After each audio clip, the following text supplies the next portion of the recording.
Buenas tardes, mi nombre es Alex, soy profesor adjunto de la escuela CEASFOR y AulaCAT y hoy vengo a presentar una clase del técnico en laboratorio clínico y biomédico que pertenece al módulo de fisiopatología en general y refiere al tema 34, identificación del proceso de desarrollo tumoral. En esta clase, bueno, tenéis que saber que ya está subida al campus, lo podéis ver cuando queráis. Y cuando acabemos el vídeo, pues también subirán el vídeo para que lo podáis visualizar cuando queráis, ¿vale? Tenéis abajo a la derecha una pestaña de color lila en la cual me podéis hacer las consultas que queráis durante la presentación. Y no sé si podéis escucharme bien y veis bien la presentación.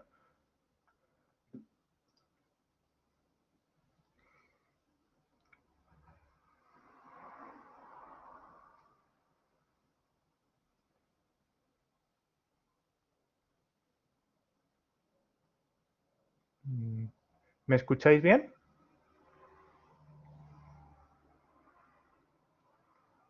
Vale, perfecto.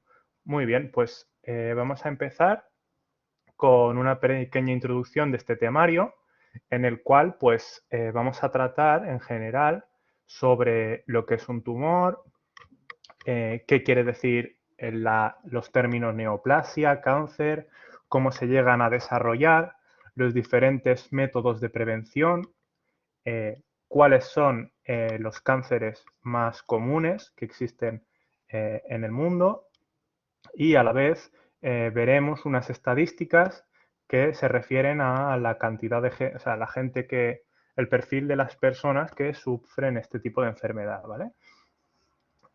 También es importante que sepáis los mecanismos que tienen las células a la hora de desarrollar cáncer, ¿vale? Entonces veremos un poco todo este temario, un poco así por encima, ¿vale? Entonces, empezaremos por el proceso de desarrollo tumoral. Para empezar, debéis saber lo que es un tumor, ¿vale?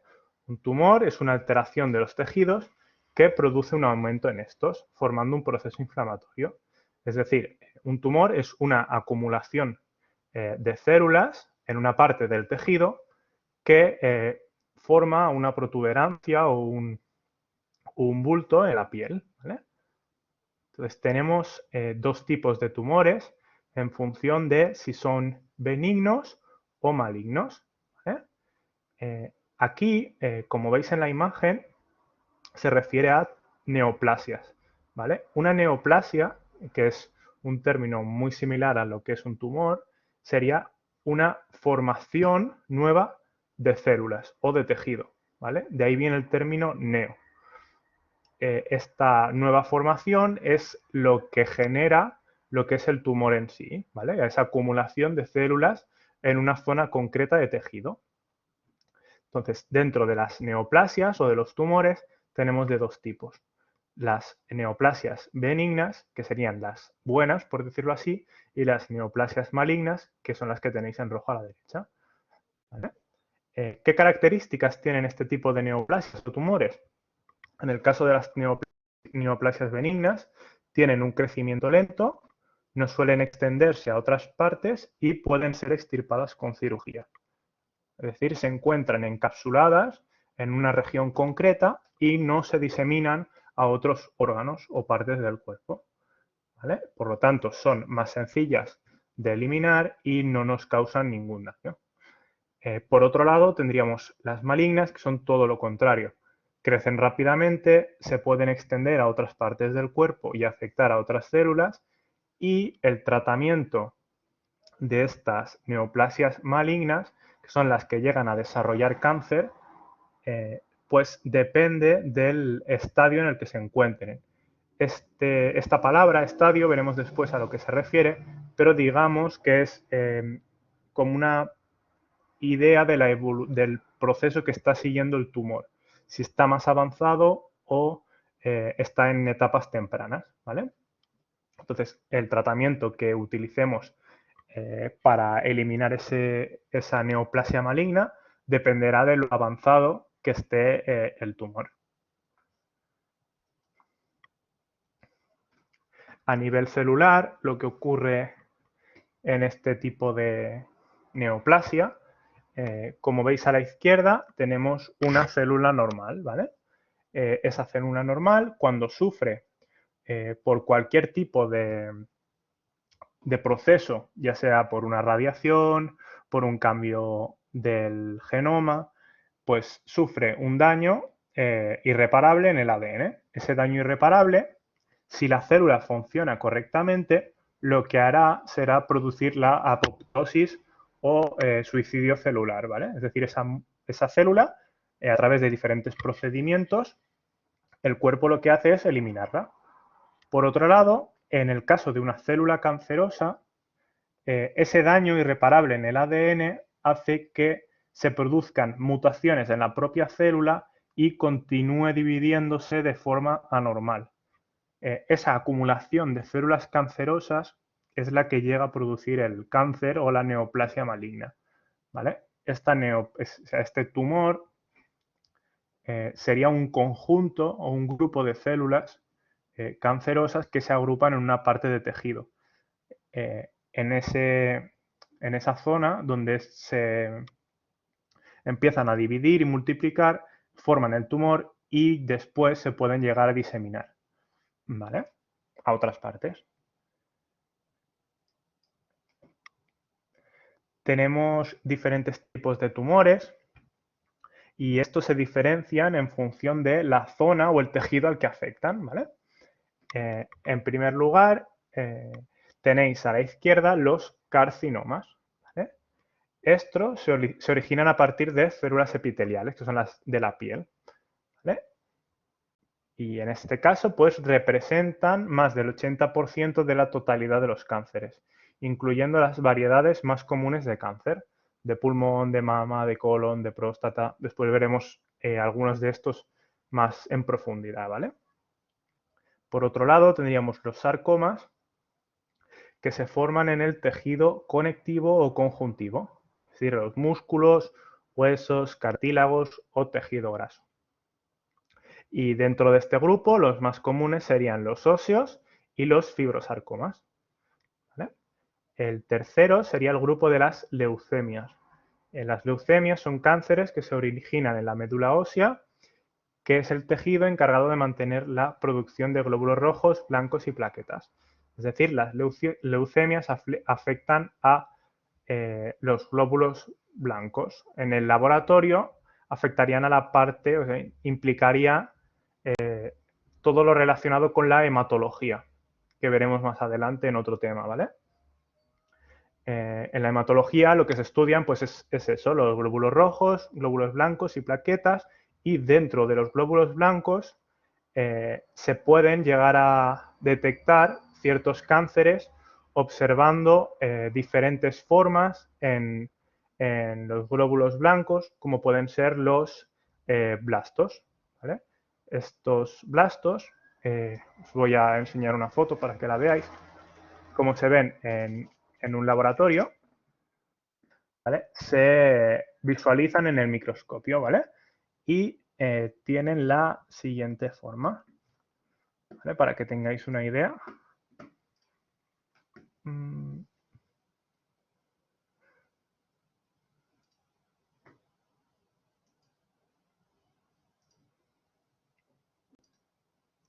Mira, para que lo veáis, esto sería una extensión sanguínea que se visualiza al microscopio después de realizarle diferentes tinciones, ¿vale? Podéis ver, las células madre sanguíneas se diferencian en diferentes grupos y de estas, los problemáticos, por decirlo así, que pueden llegar a producir un cáncer, serían estos que veis aquí a la derecha, ¿vale? Que serían los blastos. Estos blastos, si nosotros llegamos a visualizar una gran cantidad de ellos en una extensión sanguínea, pues lo que puede pasar es que nos esté diciendo que esa persona puede llegar a tener un cáncer, ¿vale? Este sería el ejemplo más claro. Y por otro lado, también podría ocurrir que los linfocitos tuvieran una forma extraña, ¿vale? O otro tipo de glóbulos blancos. Pues se estudiarían todos estos componentes de la sangre y a partir de ahí podríamos llegar a diagnosticar el cáncer, ¿vale? El último grupo serían los linfomas. Estos se desarrollan a partir del tejido linfático como el existente en ganglios y órganos linfáticos. Estos serían los 4 grupos de tumores que podemos llegar a encontrar. Ahora vamos a ver los factores de riesgo que pueden llegar a afectar a las células, digamos, de forma que éstas se vuelvan carcinógenas y lleguen a producir un tumor maligno, ¿vale? En primer lugar tendríamos fumar, el consumo de alcohol. Es decir, tenéis que entender que esto sería si se produce un abuso, ¿vale? De cualquiera de estos dos factores de riesgo. En tercer lugar tendríamos la exposición a los rayos solares, puede llegar a producir cáncer de piel también, la obesidad, después tendríamos los alimentos, según cómo consumamos esos alimentos y la cantidad que consumamos de ciertos alimentos, pues pueden llegar a producir cáncer, ¿vale? Como puede ser el ejemplo de las barbacoas, que nosotros lo que hacemos es quemar la carne y producen unos componentes que salen al exterior y nosotros los llegamos a ingerir. Estos componentes pues, nos pueden llegar a afectar, ¿vale? Después tendríamos las relaciones sexuales sin protección, ciertos virus, por otro lado, ¿vale? Que sería aquí abajo, ciertas condiciones climatológicas, sobre todo lo que hablábamos de la exposición a rayos solares. La edad también es un componente importante a la hora de llegar a producirse un cáncer. Y finalmente la genética, es decir, es hereditario, ¿vale? Hay ciertos tipos de cáncer que sí y otros que no. Aquí tendríamos un poco en general los diferentes factores de riesgo a los cuales estamos expuestos, ¿vale? Después explicaré esta de aquí porque, bueno, os cuento. En principio, las relaciones sin protección pueden llegar a ser un problema a nivel de cáncer porque podemos llegar a tener SIDA, que creo que lo hablábamos el otro día. Eso salió en la otra presentación. Entonces, este tipo de enfermedad lo que produce es una bajada de las defensas que facilita mucho la entrada de cualquier otra bacteria o virus a nuestro interior, ¿vale? Y cualquier tipo de alteración en nuestro cuerpo nos puede llegar a producir cáncer, ¿vale? O sea, esa inmunodeficiencia que nos produce el SIDA puede llegar a originar un cáncer, ¿vale? Ahora, en este caso, lo que vamos a ver son las bases moleculares del cáncer. No sé si se entiende bien lo que hemos visto hasta ahora en general. Si tenéis alguna duda.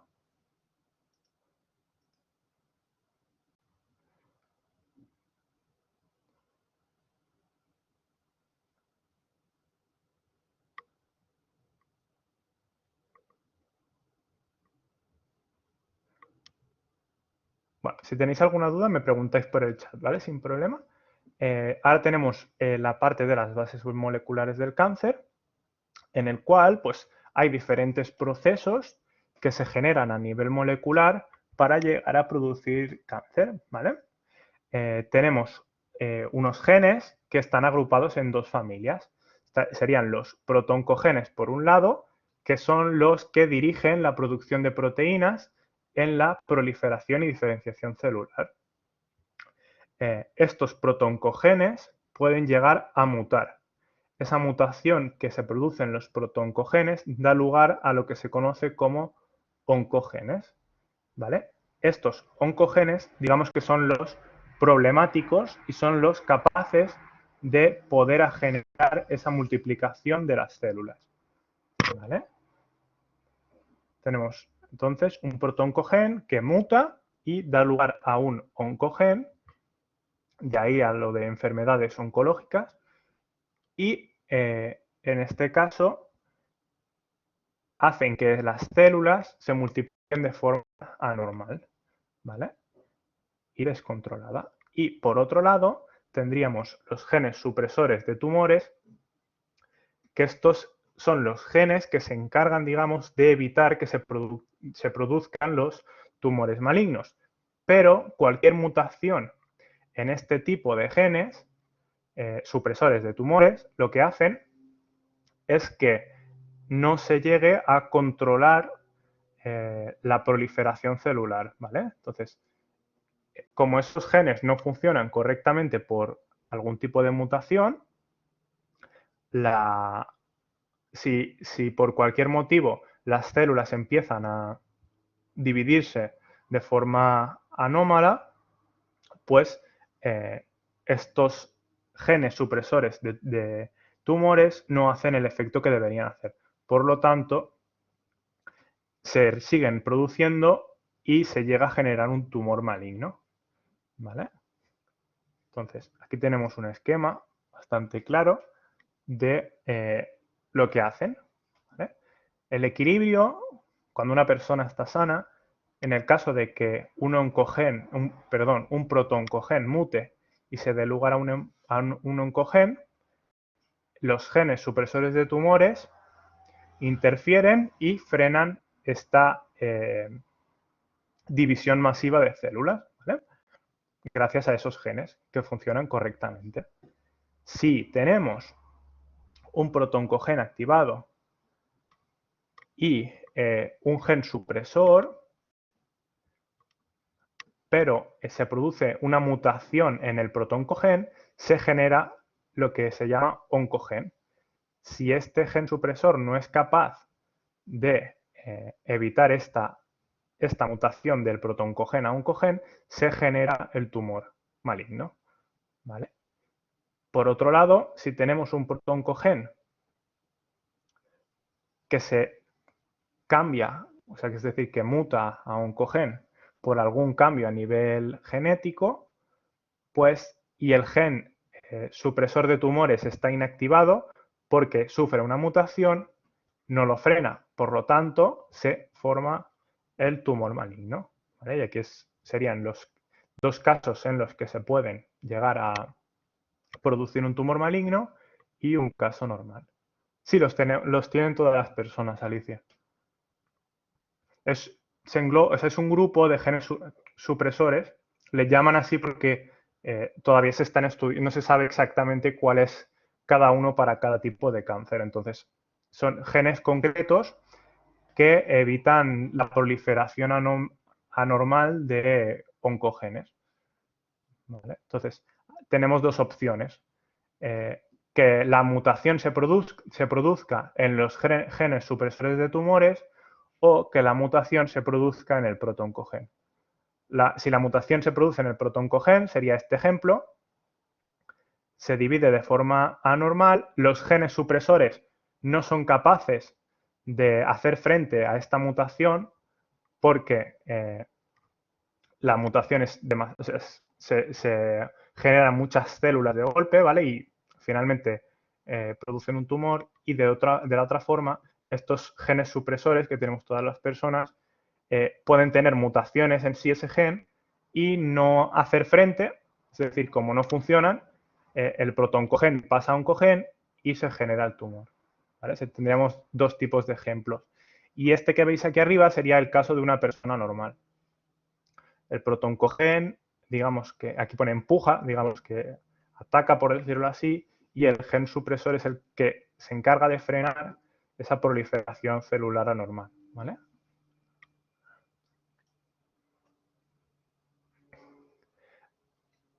Ahora vamos a ver el proceso de carcinogénesis, que en este caso sería exposición a carcinógeno, ¿vale?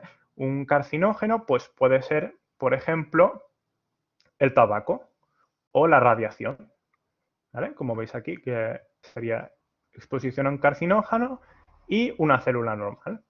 ¿Qué ocurre en esta célula normal? Que se le produce un cambio genético o un daño en el ADN.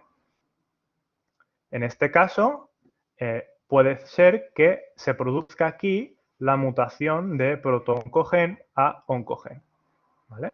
Este cambio genético o daño de ADN puede dañar a otras partes, pero puede dañar también a los genes supresores de tumores, en este caso, ¿vale? Este cambio o genético o daño en el ADN lo que hace es que se empiece a multiplicar de forma anómala, que hemos visto ahora, ¿vale? Y se llegue a producir una célula maligna.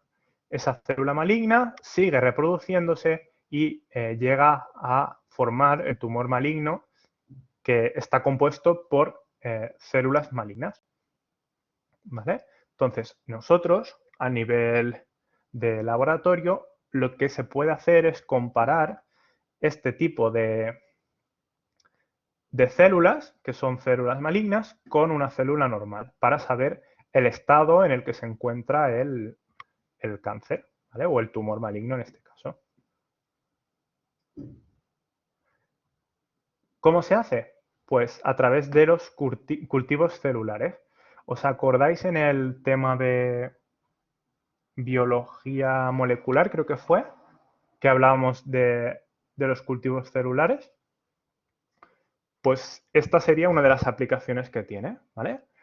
Sembrar, por un lado, células normales de una persona, de una parte de tejido, y como veis, estas células normales crecen en monocapa, ¿vale? Es eso que veis aquí. Si tuviéramos la imagen de forma perpendicular. Y, sin embargo, las células cancerosas, una vez que las sembramos, como se dividen de forma normal, crecen en cúmulos, es decir, como si producieran una especie de tumor maligno pequeño. Si nosotros comparamos unas células con las otras, podemos llegar a determinar y a obtener muchísima más información de este tipo de células en comparación con las normales, ¿vale? Cómo cambian y hacer diferentes estudios de estas células cancerosas.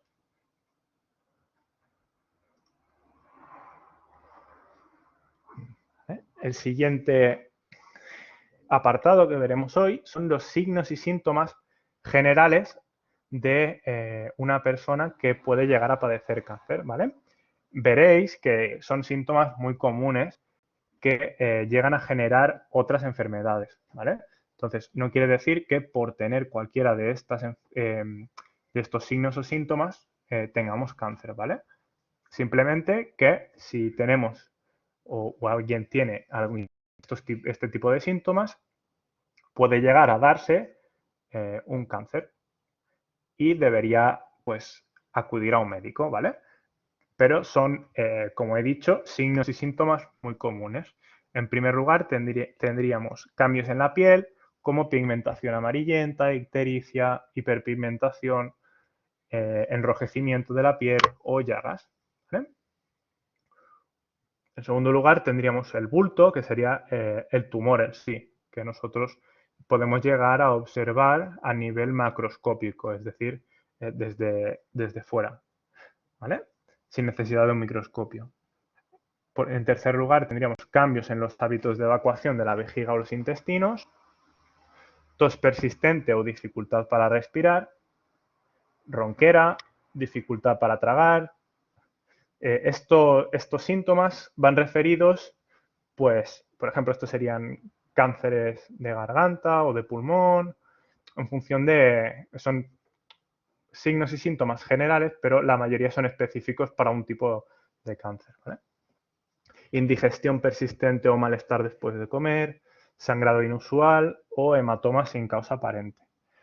Cambios de peso como aumentos o pérdidas de peso no intencionales, fiebre o sudoraciones nocturnas persistentes sin causa aparente, fatiga, cansancio que no mejora con el descanso y finalmente dolor muscular o articular persistente sin causa aparente. ¿Vale? Son un poco los síntomas más comunes de esta enfermedad. En este apartado lo que vemos son las estadísticas de los tumores más frecuentemente diagnosticados en el mundo. ¿Vale? Podéis ver que hay de muchos tipos y que en este caso los más comunes serían estos que veis a la derecha, ¿vale? Toda esta parte de aquí. Sería el de pulmón, el de mama, el de colon y recto, el de próstata, el de estómago, hígado, esófago y luego ya los menos conocidos que serían cérvix, tiroides, vejiga, linfoma non-Hodgkin, páncreas, leucemia, riñón, útero y otros. Este grupo de otros son pues sarcomas e incluso otro tipo de cánceres raros en los cuales pues hay muy poca gente que los llega a sufrir, ¿vale? Igual que es un caso de cada no sé cuántos, ¿vale? Dependiendo de la incidencia que tengan. Dentro de estas estadísticas también podemos ver la probabilidad de desarrollar un cáncer, excluidos tumores cutáneos que no sean melanomas, ¿vale? Esta va en función de los años, que sería el eje de las X, y la edad, que lo tendría, perdón, y diferenciado entre hombres y mujeres, hombres en azul, mujeres en rosa-rojo, ¿vale? Y el porcentaje de probabilidad de padecer un cáncer. Como veis, en gente joven, hasta los 45 más o menos, es poco común, tanto en hombres como en mujeres. A medida que va aumentando la edad, aumenta la probabilidad de padecerlo y también se puede llegar a observar que es más común que en edades más tardías los hombres tienen más probabilidad de padecer cáncer que las mujeres. ¿Vale? Esta sería la interpretación de este gráfico, básicamente. Es decir, entre los 40 y los 65, la mujer tiene mayor probabilidad, pero a partir de los 65 hasta los 90, digamos, el hombre tiene mayor probabilidad de padecer cáncer. Ahora vamos a ver dentro de los cánceres más comunes que de los cuales hemos hablado anteriormente. En primer lugar, el de colon y recto, ¿vale? He querido, bueno, sintetizar un poco esta parte para que podáis ver los tipos de diagnóstico, que es al final para lo que estudiamos el técnico de laboratorio, que sería la parte que a nosotros nos interesa, ¿vale? Entonces, para el cáncer de colon y recto se realiza lo que se llama un cribaje. Este cribaje lo que permite es diferenciar a la gente que hay que hacerle una prueba o otra en función de el grado de, es decir, si puede tener más probabilidad de padecerlo o menos probabilidad, ¿vale? Entonces, ¿cómo se diferencia este cribado? Pues lo tenéis aquí. Si tenemos familiares de primer grado que hayan estado afectados por cáncer de colon y recto, es decir, si tenemos más de 2 familiares que lo hayan sufrido, se le debe hacer una colonoscopia al paciente cada 5 años, ¿vale? Si el número de familiares de primer grado que han estado afectados por este cáncer es 1, pues por un lado, si tiene menos de 60 años se le hace la colonoscopia y si tiene más de 60 años se le realiza este test que se llama PDSOH o también lo podéis llegar a ver como TSOH, ¿vale? Y aquí tenéis, pues, en función de los familiares, si son de segundo grado o de tercer grado, es decir, si es un primo, si es un tío, se le da un tipo de estudio u otro, ¿vale? A nosotros, el que nos interesa, la colonoscopia sería el perteneciente a todo lo que es imagen para el diagnóstico y nosotros el test que nos interesa es el test de sangre oculta en heces, que es el TSOH. ¿Vale? Este test consiste en recoger una muestra de heces con este palito verde que veis aquí y se introduce dentro del bote que lleva un reactivo o un medio de transporte para que se conserve la muestra, ¿vale? Este tubo que veis aquí se introduce en un aparato que a partir de diferentes procedimientos de lectura, creo que se lo realiza por espectrofotometría, lo que nos dice es si la muestra que nosotros le hemos dado contiene sangre o no. ¿Vale? Es importante que para este test se sigan diferentes procedimientos para recoger la muestra. Es decir, ese paciente los días anteriores debe de llevar una dieta concreta para no alterar el resultado de la prueba. No debe de comer carne roja, no puede realizar ciertos ejercicios físicos y, bueno, esto viene dado por el médico y a partir de diferentes, o sea, de lo que nos diga el test en sí, ¿vale? Nos dice cómo se debe recoger esa muestra. A nosotros nos llega este tubo y lo que hacemos es prepararlo para poder introducirlo en la máquina. ¿Vale? Por otro lado, tenemos el cáncer, ¿no? Para el cáncer de mama también hay diferentes tipos de formas de detectarlo.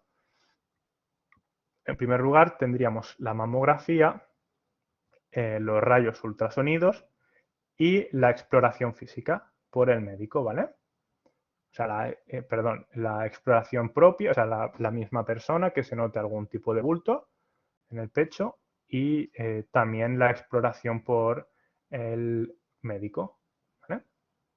Estos serían, pues, los no aplicables al laboratorio, ¿vale? Por otro lado, tenemos ciertas pruebas sanguíneas de laboratorio que nos permiten saber si una persona puede llegar a padecer este tipo de cáncer, ¿vale?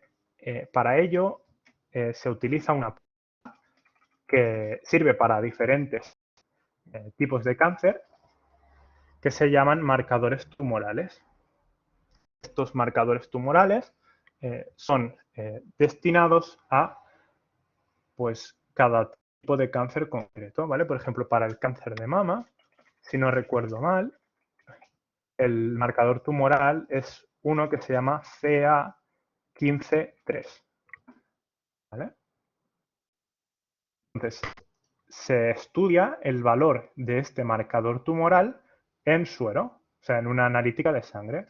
Si ese marcador tumoral sobrepasa ciertos límites, es muy probable que la persona esté padeciendo un cáncer de mama, ¿vale? Esta prueba también es aplicable, pues, a otra gran cantidad de marcadores tumorales. Tenéis la alfa-fetoproteína, el CA19-9, el PSA, que sería otro, sería para la próstata, que lo veremos después.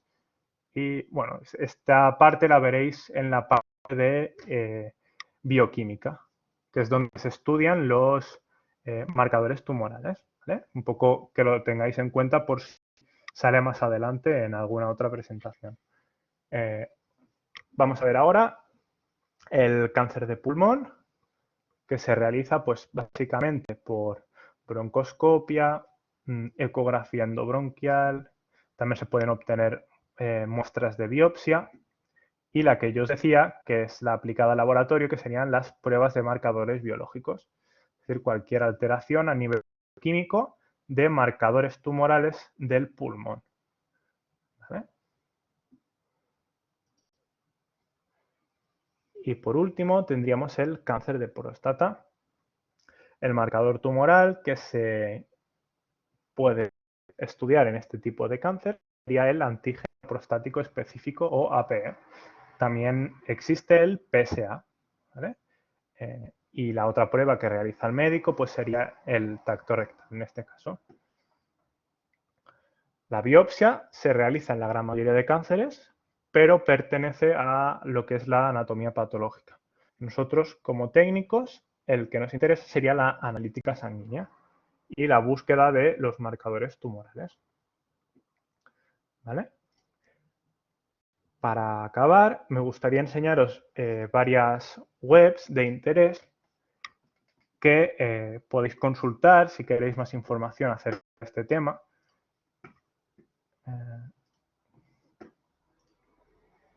Tendríais en primer lugar esta, que sería la Asociación Española contra el Cáncer. ¿Vale? Aquí tenéis diferentes, como veis aquí arriba, podéis ver todo sobre el cáncer y tenéis dos tipos de cáncer. Aquí tenéis información sobre cualquiera de ellos, por si queréis echarle un ojo. Por ejemplo,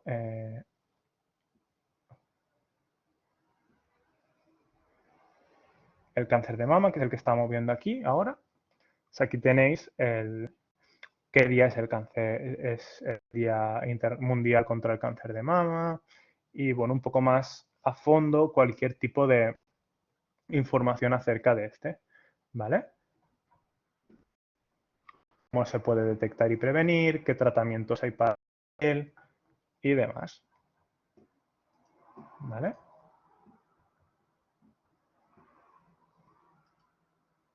Y por otro lado, tendríamos esta de aquí, que es la del Instituto Nacional del Cáncer, ¿vale?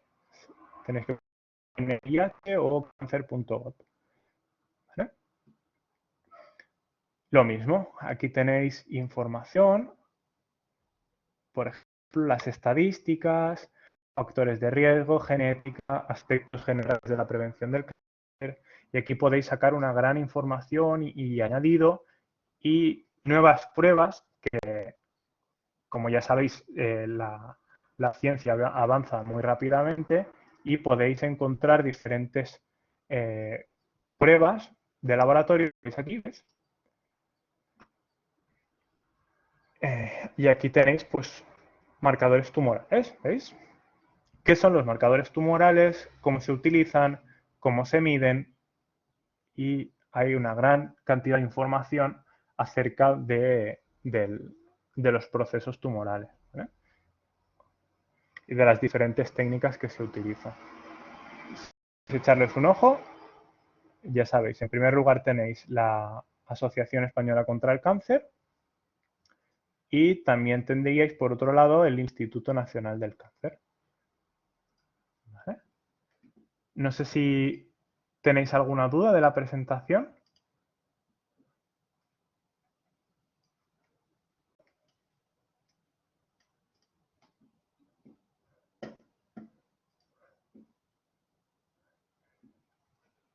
Muy bien.